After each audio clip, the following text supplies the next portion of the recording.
मंच पे उपस्थित सभी मान्यवर नेतागण और मेरे सामने लाखों की संख्या में उपस्थित मेरे देशभक्त देशप्रेमी भाई और बहनों, हम सबको पता है ये कोई चुनावी रैली नहीं है। अपनी दो बहनें हिम्मत से लड़ रही है।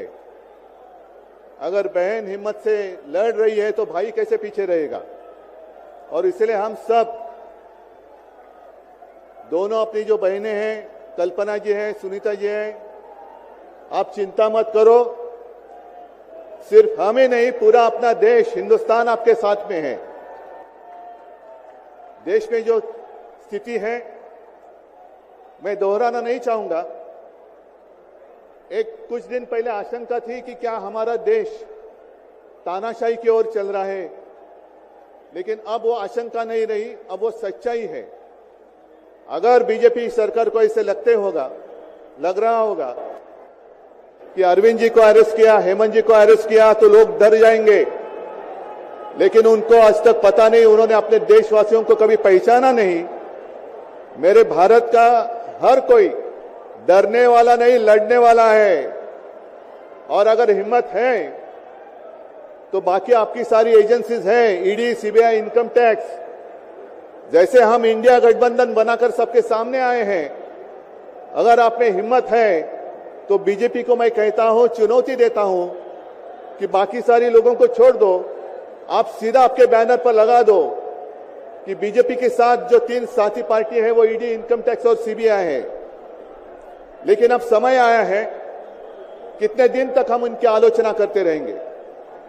अब तो उनका सपना ऐसा है कि 400 पार। मैं पूरे देश को आह्वान करना चाहता हूं कि एक व्यक्ति और एक पार्टी की सरकार देश के लिए खतरनाक हो गई है और अब वो समय आया है कि एक पार्टी और एक व्यक्ति की सरकार नहीं चलेगी। पूरे देश को मैं आह्वान करता हूं कि हम सबको अब चाहिए, मजबूत देश चाहिए और मिलीजुली सरकार हमें लानी ही होगी। देश में जितने सारे प्रांत हैं, जितने सारे राज्य हैं, उनका सम्मान करने वाली सर्वतोमुखी सरकार अगर हम लाते हैं तो ही देश बच सकता है, नहीं तो फिर आपका सवाल है, आपका भविष्य आप किसके हाथ में देना चाहते हो। हम सारे आए हैं चुनाव के प्रचार के लिए नहीं आए हैं, हम प्रजातंत्र की रक्षा के लिए आए हैं। और कैसी सरकार है, अरविंद जी के ऊपर इल्जाम लगा दिया, डाल दिया जेल में। हेमंत जी के ऊपर इल्जाम लगा दिया, डाल दिया जेल में। ये कौन सा तरीका है।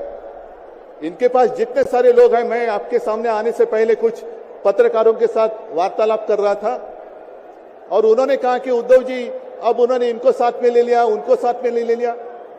जिनके ऊपर भ्रष्टाचार के आरोप खुद भाजपा ने लगाए थे, उनको उन्होंने वॉशिंग मशीन में डालकर साफ सुथरा नहला धोला कर अपने मंच पर विराजित कर दिया। तो आप क्या विश्वास रख सकते हैं। जितने देश में भ्रष्ट लोग हैं, उन सारे लोगों को इकट्ठा लेकर बीजेपी देश को विकास के राह पर लेके जा सकता है। भ्रष्ट लोग देश का विकास कर सकते हैं। तो ये सारी उनकी जो बातें हैं, आज जो अपनी रैली है, किसी ने कहा कि बीजेपी ने इस रैली को ठगों का मेला कहा है। क्या आप सारे लोग ठग हैं। मेरे देश के वासी, मेरे देश प्रेमी लोग क्या ठग हैं। ये तो भ्रष्ट लोग हैं, भ्रष्टाचारी लोग हैं जो भाजपा में है, जुमलेबाज लोग हैं। और मैं ये भी जानता हूं, मुझे याद है कि कुछ दिन पहले उत्तर भारत के सारे किसान दिल्ली आना चाहते थे, नहीं आने दिया। उनके जो रास्ते थे उसमें खिले डाल दिए, उनके ऊपर टीयर गैस छोड़ा, लाठीचार्ज किया। तो मैं पूरे देश के किसानों को आह्वान करता हूं, आप अन्नदाता हो, आप अन्नदाता हो, अन्नदाता देवो भव हमारी संस्कृति है। जो सरकार किसानों को आतंकवादी मानती है और जो सरकार किसानों को दिल्ली आने से रोकती है, तो पूरे अब समय है कि पूरे देश के किसानों ने किसानों को आतंकवादी समझने वाली भाजपा सरकार को दिल्ली आने से रोकना होगा। जैसे आपकी राह, उन्होंने आपके रास्ते दिल्ली आने से रोकी थी, वैसे अब किसानों ने बीजेपी को दिल्ली आने से रोकना ही होगा।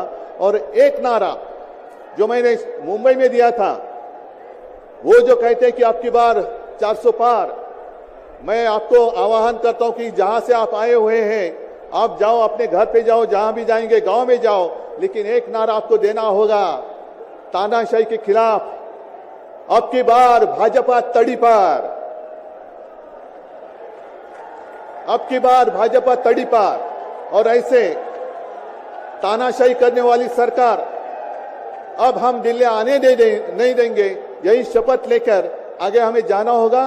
और फिर से एक बार सुनीता जी, कल्पना जी, आप चिंता मत करो, पूरा देश आपके साथ है। आप लड़ाई जीतेगी और हम सब लड़ाई जीतेंगे, प्रजातंत्र जीतेगा।